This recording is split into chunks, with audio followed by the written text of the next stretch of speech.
Doctor Bhupen Hazarika जन्म शताब्दी समारोह के अवसर पर मंच पर विराजमान असम के माननीय मुख्यमंत्री डॉक्टर हेमंत बिश्व शर्मा जी, असम के माननीय मंत्री श्री मनोज पंगू जी, राज्य के माननीय सांस्कृतिक कार्य मंत्री श्री बिमल बोरा जी, असम के माननीय मंत्री श्री जयंत मल्ल बरुआ जी, पश्चिम गुवाहाटी के माननीय विधायक श्री रमेंद्र नारायण कलिता जी, गुवाहाटी नगर निगम के मेयर श्री मृगेन सरनिया जी, असम के पूर्व सांसद श्रीमती क्वीन ओझा जी, असम सरकार के सांस्कृतिक कार्य विभाग के अतिरिक्त मुख्य सचिव डॉक्टर बी कल्याण चक्रवर्ती जी, प्रोफेसर नानी गोपाल महंत जी, भारत रत्न डॉक्टर भूपेन हजारिका जी के उपस्थित परिजन डॉक्टर तेज हजारिका जी, श्री समर हजारिका जी, सांस्कृतिक कार्य विभाग के निदेशक श्री राहुल चंद दास जी, सांस्कृतिक जगत के प्रतिष्ठित विद्वज्जन, मीडिया के मित्रों, मेरे प्रिय असम नागरिकों, आज मोय यही गांभीर्यपूर्ण अनुष्ठानोत आपोना लोकर माजोत उपस्थित थाको लोई पाए ओती कोई आनंदित तो होइसो आरु आपनो लोक होकलो के आंतरिक शुभेच्छा ज्ञापन करेछु।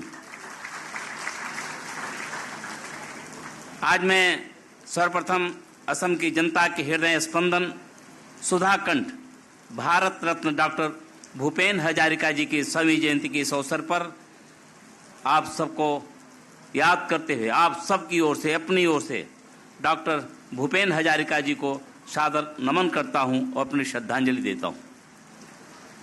यह मुझे कहते हुए अत्यंत प्रसन्नता और गर्व की अनुभूति हो रही है कि मेरी राज्य सरकार ने भारत रत्न डॉक्टर भूपेन हजारिका जी के जन्म शताब्दी पूरे वर्ष भर मनाने का महत्वपूर्ण और ऐतिहासिक निर्णय लिया है। यह केवल एक आयोजन नहीं बल्कि यह असम की आत्मा का उत्सव है, भारत की सांस्कृतिक चेतना का पर्व है। मेरी सरकार ने इस आयोजन को गुवाहाटी के अतिरिक्त कोलकाता, दिल्ली, मुंबई सहित अनेक स्थानों पर आयोजित करने का निश्चय किया है। इसके लिए मैं राज्य के माननीय मुख्यमंत्री डॉक्टर हेमंत बिश्व शर्मा जी और उनके पूरे मंत्रिमंडल को, सरकार को बहुत बहुत बधाई देता हूं, उन्हें शुभकामनाएं देता हूं। यह आयोजन केवल स्मरण का नहीं बल्कि आने वाली पीढ़ियों के लिए एक प्रेरणा का पर्व है। यह भूमि डॉक्टर वाड़ीकांत काकोटी, अंबिकागिरी राय चौधरी, लक्ष्मीनाथ बेजबरुआ, आनंदराम बरुआ जैसे अनगिनत साहित्यकारों की कर्मस्थली रही है, जिन्होंने शब्दों की शक्ति से समाज को जागृत किया और असम की अस्मिता को अक्षुण्ण बनाए रखा। उन्हें इन्हीं गौरवशाली परंपराओं की पावन धारा में एक अनमोल मोती बनकर प्रकट हुए सुधाकंठ भारत डॉक्टर भूपेन हजारिका जी। उन्होंने अपने गीतों और स्वर के माध्यम से न केवल असम को बल्कि पूरे भारत और विश्व को एक नई सांस्कृतिक चेतना प्रदान की। उन्होंने सिद्ध किया कि गीत केवल मनोरंजन का साधन नहीं बल्कि यह समाज को दिशा देने वाला, पीढ़ियों को जोड़ने वाला और अन्याय के विरुद्ध आवाज उठाने का एक सशक्त माध्यम है। आज हम सब मिलकर असम के विराट सांस्कृतिक विरासत के साक्षी बन रहे। हम केवल एक व्यक्ति की जयंती नहीं मना रहे हैं बल्कि हम उस समृद्ध चेतना और आत्मा को नमन कर रहे हैं जिसने हमारी जड़ों को जोड़े रखा, हमें आत्मविश्वास दिया और हमें यह सिखाया संगीत और साहित्य में मानवता को एक करने की अद्भुत शक्ति है। डॉक्टर भूपेन हजारिका जी अपने आप में संगीत कला की एक गौरवशाली परंपरा थे। हर वर्ग के लोगों के लिए उन्होंने अपनी गायकी से मंत्रमुग्ध किया करने वाले डॉक्टर भूपेन हजारिका जी एक उच्च कोटि के कवि, लेखक, विचारक और समाजसेवी बढ़कर एक सच्चे मानवतावादी थे।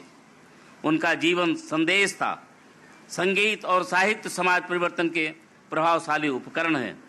मेरे प्रिय बंधुओं, मुझे गर्व है कि हमारे असम के गौरव डॉक्टर भूपेन हजारिका जी ने अपने जीवन की शिक्षा और साधना का महत्वपूर्ण अध्याय आज उस नगरी में बिताया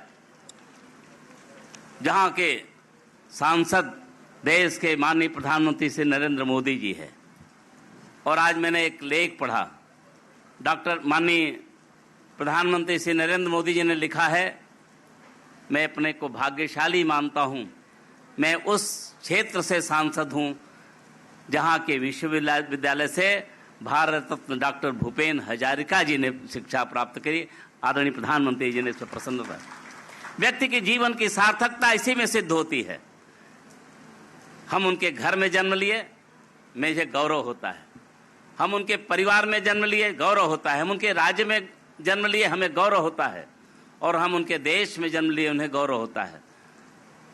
ये एक प्रकार का गौरव दिलाने का जो संस्कार, जो ये गौरव दिलाया भारत डॉक्टर भूपेन हजारिका जी ने, उसके अनेक शब्दों में देश के माननीय प्रधानमंत्री जी ने अपना अभिवादन व्यक्त किया है। और उन्होंने कहा है कि वहां रहते हुए उन्होंने भारतीय शास्त्रीय संगीत की समृद्धि और विविध परंपराओं को आत्मसात किया।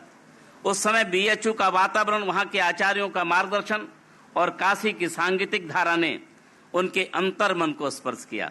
उन्होंने सीखा कि संगीत केवल कला नहीं है, बल्कि यह मानवता को जोड़ने वाला सेतु है। ऐसा देश के प्रधानमंत्री माननीय नरेंद्र मोदी जी ने आज अपने लेख के माध्यम से अपनी भावना को व्यक्त किया है। वाराणसी की उस पावन धरती पर संचित सांस्कृतिक अनुभूतियां उन्हें आगे चलकर उनके गीतों में गूंज उठी। जब वे गाते थे तो लगता था मानो ब्रह्मपुत्र की लहरों की गूंज, गंगा की अविरल धारा और मानवता की पुकार एक साथ सुरों में बंध कर बह रही है। बीएचयू और वाराणसी में उन्हें केवल शिक्षा ही नहीं दी, बल्कि उन्हें एक वह संवेदनशीलता और गहराई प्रदान की जिसने उन्हें एक लोक गायक से बढ़कर एक युगदृष्टा बना दिया। डॉक्टर भूपेन हजारिका जी ने संगीत को केवल अपने व्यक्तिगत साधना का माध्यम नहीं माना, बल्कि उन्होंने उसे समाज से जोड़ने का एक सशक्त माध्यम बनाया। वे मानते थे कि संगीत तभी सार्थक है जब वह लोगों के सुख दुख का साथी बने, जब वह अन्याय और असमानता के खिलाफ आवाज उठाए। सम्मानित बंधुओं, सबसे महत्वपूर्ण बात यह है कि इतनी ऊंचाइयां प्राप्त करने के बाद भी उन्होंने विदेशी जीवन को नहीं चुना। उन्होंने अपने देश की प्रकार को सुना। उन्हें अपनी मिट्टी की खुशबू का एहसास था और अपने लोगों के बीच लौटने का निर्णय लिया। उनका यह देश प्रेम उनकी जनसेवा की भावना का सबसे बड़ा प्रमाण है। वे लौटे तो केवल एक विद्वान बनकर नहीं, बल्कि एक ऐसे कलाकार और जननायक बनकर जिनका जीवन राष्ट्र और समाज के उत्थान के लिए समर्पित था। भारत रत्न डॉक्टर भूपेन हजारिका जी के गीतों में नदी की कलकल धारा है, चाय बागानों की मिट्टी की खुशबू है, मजदूरों और किसानों का पसीना है, गरीबों का दर्द है और पूरे भारतवर्ष का स्वर है। उनकी आवाज में ऐसा जादू था कि लोग स्वयं गीत का हिस्सा मानते थे। चाहे वह गीत मानु है मानु हो और बाबे मोई एटी जाजाबार दिल हूम हूम करे या असम की लोक धुनों में आधारित कोई रचना, हर गीत हृदय को छू लेता है। यह केवल कलाकार नहीं, बल्कि सामाजिक कार्यकर्ता भी थे। उन्होंने अपने गीतों के माध्यम से सामाजिक अन्याय, असमानता और शोषण का विरोध किया। उनके गीत गरीबों को आवाज देते हैं, दलितों और वंचितों को पीड़ा का एहसास कराते हैं, अमीर गरीब, ऊंच नीच, जाति धर्म की खाई को पाटते हैं। उन्हें यही एक सच्चा लोक गायक और लोक नायक बनाता है। भारत रत्न डॉक्टर भूपेन हजारिका जी का योगदान असम और भारतवर्ष के लिए अमूल्य है। उन्होंने यहाँ की लोक संस्कृति, नृत्य, लोकगीत, वाद्य यंत्र और जनजीवन को विश्व मंच पर पहुंचाने का कार्य किया। उन्होंने हमें यह विश्वास दिलाया कि पूर्वोत्तर क्षेत्र केवल भौगोलिक सीमा नहीं, बल्कि भारत की आत्मा का एक अभिन्न हिस्सा है। भारत रत्न डॉक्टर भूपेन हजारिका जी वैश्विक कलाकार थे। उन्होंने बांग्लादेश की स्वतंत्रता संग्राम के दौरान गीत गाकर वहां के लोगों को साहस जगाया। उन्होंने नेपाल, भूटान और अन्य पड़ोसी देशों में भी सांस्कृतिक एकता का संदेश फैलाया। उनकी कला को विश्व स्तर पर सम्मान मिला। उन्हें भारत रत्न से सम्मानित किया गया, जो इस बात का प्रमाण है कि उनका जीवन राष्ट्र के लिए समर्पित था। प्रिय बंधुओं, डॉक्टर भूपेन हजारिका जीवन हम सब के लिए एक प्रेरणा का स्तंभ है। वे हमें सिखाते हैं कि ज्ञान और कला को केवल व्यक्तिगत उन्नति के लिए नहीं, अपितु समाज के उत्थान के लिए प्रयोग करना चाहिए। आज जब हम तकनीक और वैश्वीकरण के युग में जी रहे हैं, तब हमें डॉक्टर भूपेन हजारिका जी की तरह अपनी जड़ों से जुड़कर रहकर आधुनिकता के साथ आगे बढ़ना चाहिए। और आदरणीय प्रधानमंत्री श्री नरेंद्र मोदी जी भी कहते हैं, विकास तो चाहिए, लेकिन विकास से महत्वपूर्ण हमारे विरासत को भी हमें नहीं भूलना है। आज मैं समझता हूं कि हमारे राज्य सरकार ने उस दिशा में एक महत्वपूर्ण एक संकल्प लिया है।